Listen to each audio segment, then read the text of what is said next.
नमस्कार दोस्तों, इस चैनल में आपका हार्दिक स्वागत है। आज हम बात करने वाले हैं एनटीपीसी ग्रेजुएट लेवल के जो एग्ज़ाम हुए थे उसके आंसर की के बारे में। एनटीपीसी के एग्ज़ाम 16 तारीख से लेके 27 मार्च तक चले थे। 27 मार्च को एनटीपीसी का लास्ट एग्ज़ाम था, तो अब बारी है आंसर की। पिछले जितने भी एग्ज़ाम रेलवे ने कराए उनमें आंसर की उन्होंने 7 से 8 दिन, 3 दिन, 5 दिन, पिछली साल तो अंडर ग्रेजुएट का मेंस की उन्होंने 3 दिन में आंसर की दे दी थी। अगर मैक्सिमम टाइम देखा जाए तो 15 दिन, और अगर ओवरऑल एवरेज देखा जाए तो 6 से 8 दिन के बीच में रेलवे आंसर की दे देता है। अगर 27 तारीख से अपन 7 दिन भी जोड़ेंगे तो 27 और 4 31, 4 दिन इस महीने में गए और 4 दिन उस महीने में। तो एनटीपीसी की जो आंसर की है वो 2 तारीख से 5 तारीख के बीच में आने की ज़्यादा संभावना है, क्योंकि अगर आंसर की देखा जाए तो आज संडे है, तो आज तो आंसर की आने की कोई उम्मीद ही नहीं है। और फिर भी देखा जाए तो 1 तारीख के बाद ही आंसर की आ सकती है, आंसर की आ सकती है। उसके बाद देखा जाए तो एनटीपीसी के पेपर के लेवल की बात करें तो एनटीपीसी के पेपर का लेवल बहुत सी शिफ्टों में तो ईजी टू मॉडरेट, बहुत सी शिफ्टों में मॉडरेट टू हार्ड भी, मॉडरेट टू टफ भी देखा गया है, क्योंकि जीके जीएस का रोल एनटीपीसी के एग्ज़ाम में बहुत ज़्यादा है, क्योंकि 40 नंबर की जीके और जीएस आती है।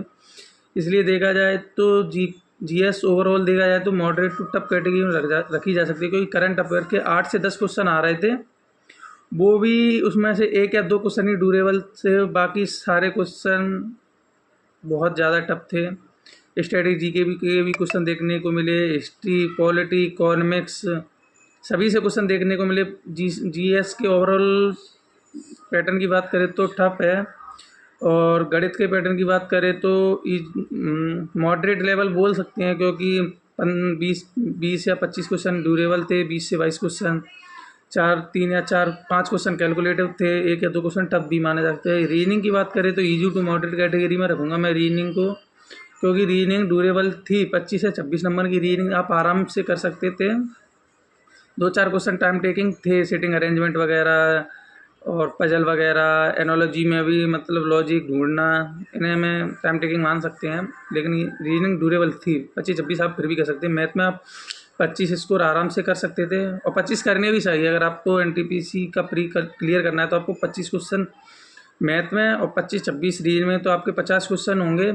और जीएस में आपको 10 से 20 क्वेश्चन, 10 से प्लस क्वेश्चन और कम से कम 15 प्लस तो करने पड़ेंगे। ज़्यादा हो जाए तो और अच्छी बात है, लेकिन कम से कम 15 करने पड़ेंगे, तब आपको प्री निकालने के लेवल पे आप पहुँचोगे, क्योंकि 25-25, 50 और 15 जीएस के, तो जब आपका स्कोर 65 होगा, अब आप 65 लगाओगे, 65 सही हो उसकी कोई उम्मीद भी नहीं है। आप कम से कम 70, 75, 80 अटैम्प्ट करोगे, तो उसमें से कुछ गलत भी होंगे, कुछ सही भी होंगे। तो ओवरऑल देखा जाए तो एनटीपीसी के कट ऑफ की बात करें तो एनटीपीसी के कट ऑफ, यहाँ तक मेरी उम्मीद है, मैंने पिछले साल भी एग्ज़ाम दिया था, तो जहाँ तक मेरी उम्मीद है जनरल कैटेगरी के अगर आपके 70 प्लस नंबर बन रहे हैं तो आप मेंस की तैयारी कर सकते हैं। 70 प्लस नंबर मैं बहुत बोलता हूँ, क्योंकि 70 प्लस अगर आपके नंबर बन रहे हैं तो आप किसी ना किसी पोस्ट के लिए अवश्य ही क्वालिफाई हो जाओगे। ऐसा नहीं है कि सब पोस्ट की कट ऑफ 75 या 80 जाती है। सीसीटीसी एक कॉमर्शियल कम टिकट का टाइपिस्ट क्लर्क की एक पोस्ट है, जिसमें जगह कम है, उसकी कट ऑफ अच्छी खासी जाती है। उसमें कुछ नहीं है, उसमें इंटरव्यू भी नहीं है, साइको वगैरह कुछ नहीं है, टाइपिंग नहीं है। तो इसकी ओवरऑल देखा जाए तो उसकी मेंस की कट ऑफ उसकी कट ऑफ थोड़ा हाई जाती है, तो उसमें उतने ही बच्चे पास होते हैं कि उसमें साइको नहीं होता, टाइपिंग नहीं होती, तो उसकी कट ऑफ देखा जाए तो 80 प्लस जाने की उम्मीद है। और स्टेशन मास्टर की उससे थोड़ा कम, 75-76, और गुड्स ट्रेन मैनेजर की भी 75 प्लस 70-75 जाने की उम्मीद है। इसलिए देखा जाए तो ओवरऑल एनटीपीसी के कट ऑफ अगर आपके 70 प्लस नंबर, तो आप मेंस की तैयारी करें, वो बात की बात है कि आप कितने पोस्टों के लिए क्वालिफाई होते हो। और रही बात आंसर की आंसर की आ जाएगी तो आपको एग्जैक्ट कट ऑफ बताने की कोशिश करूँगा। इसके लिए आप अपने नंबर और आपके अटैम्प्ट, कि आपने कितने अटैम्प्ट किए हैं, वो आप मेरे कमेंट कर दें। और अगर चैनल सब्सक्राइब नहीं किया है तो चैनल सब्सक्राइब कर लें। ऐसी वीडियो के लिए चैनल ज़रूर सब्सक्राइब करें, क्योंकि सबसे पहले वीडियो मिलेगी और प्योर सब मतलब सही जानकारी के साथ वीडियो मिलेगी। मेरा यही कहना, सही जानकारी के साथ वीडियो मिलेगी। आप सब्सक्राइब करें और भरोसा रखें। अगर आपको कुछ भी गलत मिलता है तो आप भले ही अनसब्सक्राइब कर लें, बट सब्सक्राइब करें एक बार, देखें तो कि कौन सा कंटेंट है, कहाँ से वीडियो, कैसी वीडियो है। धन्यवाद।